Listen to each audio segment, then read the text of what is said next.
बढ़ेंगे आगे। यूपी के मुख्यमंत्री योगी आदित्यनाथ ने बयान दिया है। बड़ी खबर आप तक पहुंचा रहे हैं। यूपी के मुख्यमंत्री योगी आदित्यनाथ ने बयान दिया है। उन्होंने कहा है कि यूपी में 2017 से पहले यूपी में 38 जिलों में बाढ़ आती थी, लेकिन अब सिर्फ 4 जिलों तक सीमित रह गई है, क्योंकि एनडीआरएफ और एसडीआरएफ काम कर रही है। सीएम योगी आदित्यनाथ का बयान सामने आया है। यूपी में 2017 से पहले 38 जिलों में 38 जिले बाढ़ से प्रभावित होते थे, लेकिन अब बाढ़ सिर्फ 4 जिलों में ही सीमित रह गई है। कई जिलों में एसडीआरएफ, एनडीआरएफ काम कर रही है। एनडीआरएफ वाराणसी और गाजियाबाद में कार्य कर रही है। एसडीआरएफ की 3 बटालियन हम लोगों ने 2017 में गठित की थी। उनको अच्छी ट्रेनिंग दी गई है। पीएसी की 17 ऐसी कंपनियां हैं गठित की गई हैं जो कि फ्लड यूनिट के रूप में काम कर रही है। आपदा के समय में कहीं भी राहत कार्य करने के लिए सदैव तत्पर है।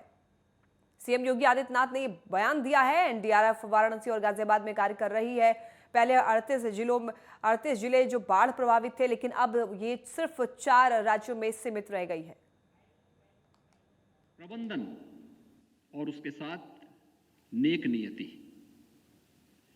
यह एक संबंधित विभाग से जुड़ी हुई, और दूसरा समय पर किए गए प्रयास।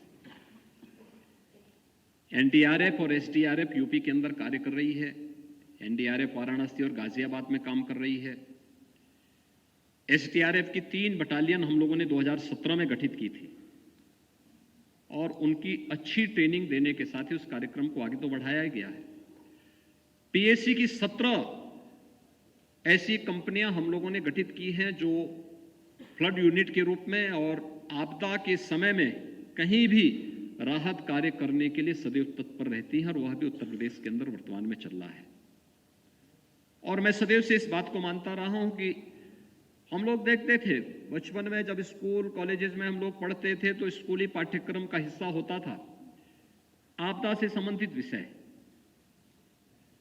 और आपदा से संबंधित इन विषयों पर काफी चर्चाएं होती थी। बताया जाता था भूकंप आना है तो भूकंप के समय घर के अंदर जाने की बजाय घर के बाहर निकलो, कहां पे खड़ा होना, कैसे सुरक्षित रह सकते हैं, आग लग गई हो तो कैसे बचाव करना है, बाढ़ के समय हमें क्या करना चाहिए। पाठ्यक्रम से सारे विषय हटा दिए गए।